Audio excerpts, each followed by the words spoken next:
Yun. Ah, Syempre magandang oras ulit sa inyo. At syempre ganito pa rin. Walang edit-edit. Diretsong rektang salita agad. Syempre meron na naman ako share na tingin kong life hack. Pero ito, ano naman to, konektado sa tungkol to sa isang hayop naman na din, mahiwaga din siya para sa akin. Pero dami ng nito, syempre ito yung pusa. Tungkol to sa pusa. May nalaman akong ito hindi ko pa to na search ng mabuti.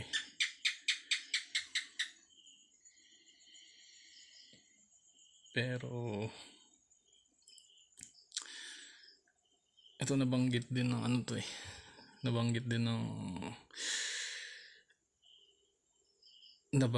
ng katropa ko.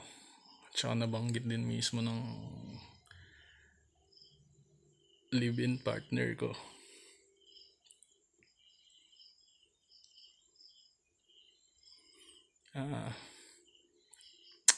Ito yung ang sabi pagdating sa pusa.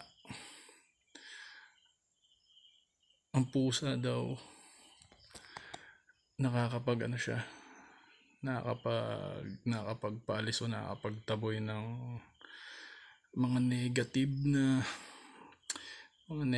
na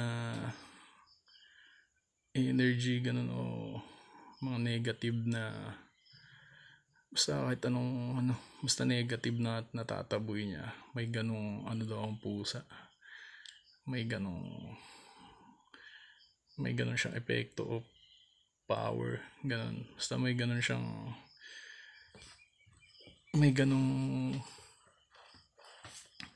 basta alam nyo na yan.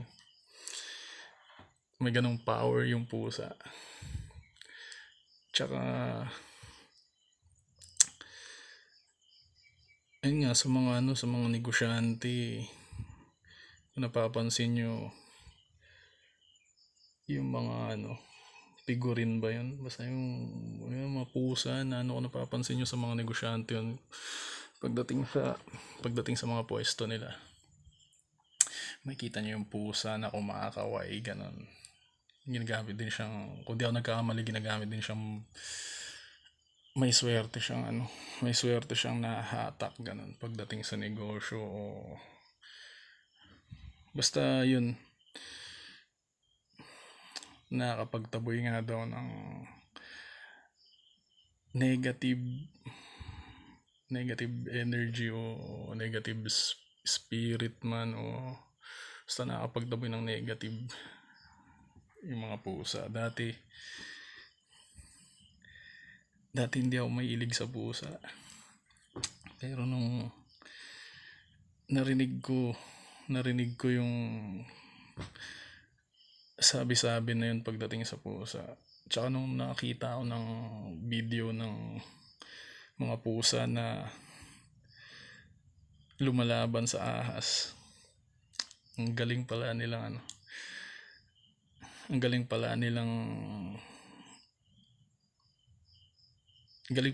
lumaban o makipaglaro sa ahas. Pinaglalaroan lang nila yung ahas, parang nilalaro lang nila yung ahas pag sila yung basta ang galing nila. Ang init na naman. Tapos ko kasing mag-exercise. So yun, subukan nyo din mag-alaga ng pusa. May alaga kaming pusa dito ngayon. Bumili kami ng Persian at saka Persian Himalayan na pusa. Ngayon talaga na nakikita ko yung sarili ko na nagkakahilig na ako sa pusa. So yun nga, posible din yun. Ako naniniwala ako dun sa sabi-sabi na yun. Positibo naman yun. Maganda siyang, para sa akin maganda siyang paniwalaan. Yung iba hindi nila trip yung pusa. Kanya-kanyang trip lang yan. Basta ako, gusto ko yung nalaman ko na yun. Gusto ko yung nalaman ko na yun, positibo yun. Kaya siguro gumagaan din yung love ko kapag kumakain ako ng pusi. Hindi pusa yung tinutukoy ko. Hindi pusa yung tinutukoy ko. Kung alam nyo yun, basta gets nyo na yun. So,